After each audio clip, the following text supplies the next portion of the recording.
It's September 1st, 1944, Mattoon, Illinois. A woman named Eileen Kearney is lying in bed. The window is open. A sweet, nauseating smell drifts in from the dark. Her legs go numb. She can't move them. She tries to call out to her husband. Her throat feels like it's burning. She vomits. By morning, local police and the press have a new story. A mysterious prowler is attacking women in their homes with a paralytic gas spray. A Mad Gasser is loose in Mattoon. Over the next 2 weeks, 25 more people report identical attacks. Paralysis, nausea, burned lips, headaches. One woman says her lips turned blue. Another says her face went numb for hours. The FBI investigated. State chemists tested the air. Police searched the streets for weeks. They found nothing. No gas, no gasser. No evidence of any chemical attack anywhere. But here's what makes this story genuinely terrifying. Every single symptom those people experienced was completely real. Mattoon, Illinois, in 1944, was a town under pressure. The war had taken most of its young men. The women left behind were working double shifts in factories, raising children alone, living with constant anxiety about husbands, brothers, and sons whose letters sometimes stopped arriving. The social fabric of peacetime life had been replaced by a wartime anxiety that had no clear outlet. Into this environment came an additional source of stress: the Atlas Imperial Diesel Factory on the edge of town. The plant had converted to wartime production, and locals had been complaining for years about strange smells emanating from its operations.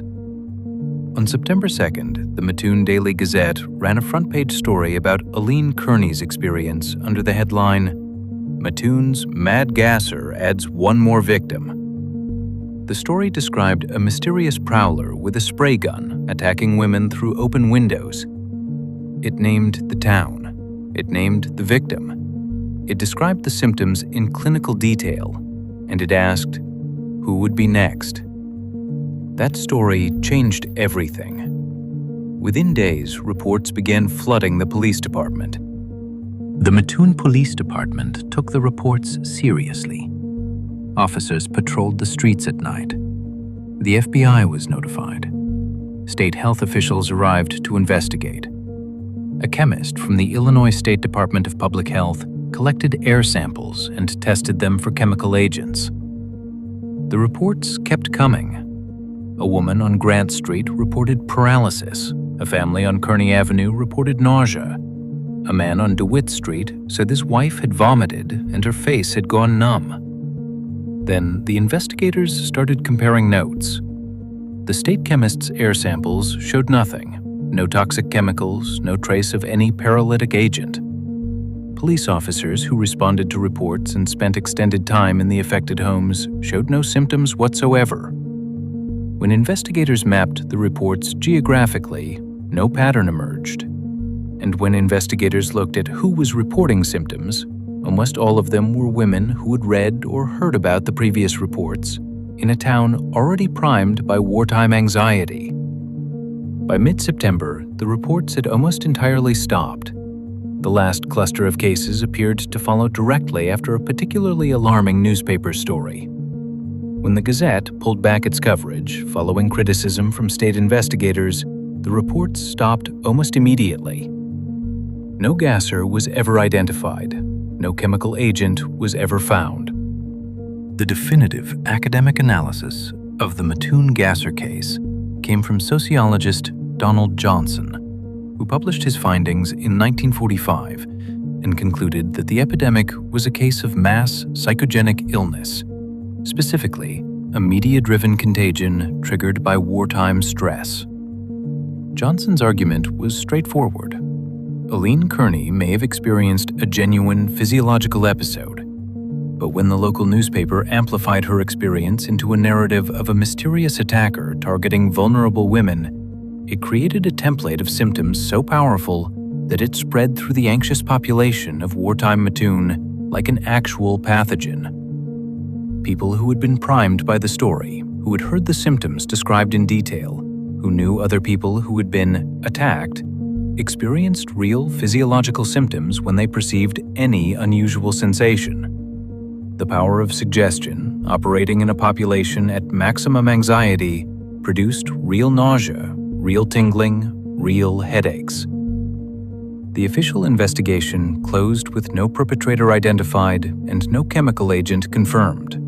Case closed. But not everyone was satisfied.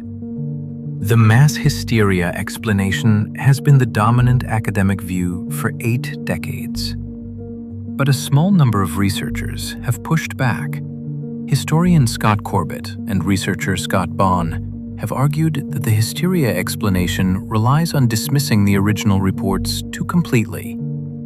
The first cases, particularly Aileen Kearney's, occurred before any media coverage, before any social template had been established. Several of the early reports came from people who had not read the newspaper stories. These researchers point to the Atlas Imperial diesel plant as a more plausible source.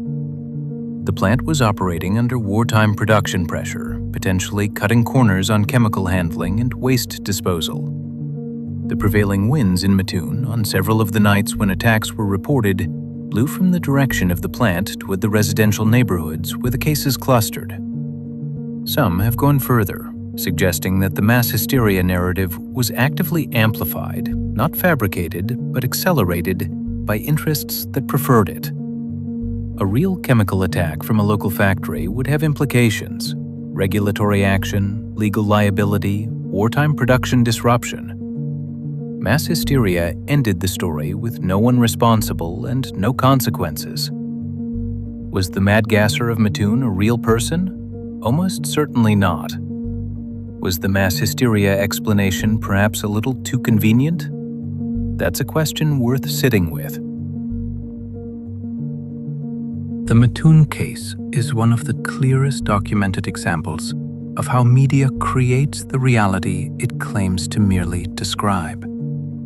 The Gazette didn't invent the Mad Gasser, but by giving him a name, a method, a pattern of targets, and a series of victims, it created the cognitive infrastructure through which an anxious population experienced and interpreted ambiguous physical sensations. This is what psychologists call illness attribution, the process by which a person experiencing ambiguous physical symptoms searches for a cause and, finding a socially available explanation, adopts it. In 1944 Mattoon, the available explanation was a gas attacker. In 2021, neurologists documented a global epidemic of functional tic disorders among teenage girls, spread almost entirely through TikTok. Girls who had watched videos of other girls with tics began developing identical tics with no neurological cause. The tics were real, the suffering was real, and the vector was a platform that reached 800 million people. In 1944, a local newspaper in a small Midwestern town created a mass psychogenic epidemic in 2 weeks. What does a global social media platform create? The Mad Gasser of Mattoon was never caught because, in all probability, there was no Mad Gasser. The symptoms reported by the people of Mattoon were real. The suffering was real, but the cause was inside them, a product of wartime anxiety, media suggestion, and the deeply human tendency to find external explanations for internal distress. Or perhaps not entirely. Perhaps there was something coming from the Atlas plant, something real and chemical that triggered the first cases before the hysteria took over. We will never know with certainty. What we do know is that the Mattoon case demonstrates something that should make us uncomfortable. How easily a narrative, once established, can generate physical reality. How a story about symptoms can become those symptoms. How the line between what is reported and what is experienced can become impossibly thin.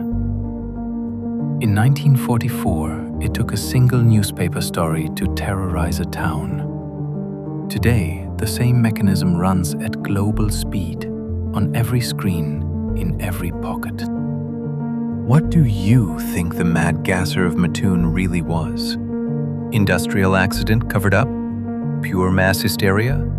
Or something in between? Let me know in the comments, and subscribe to Redacted Files, because sometimes the monster is real, and sometimes the monster is us.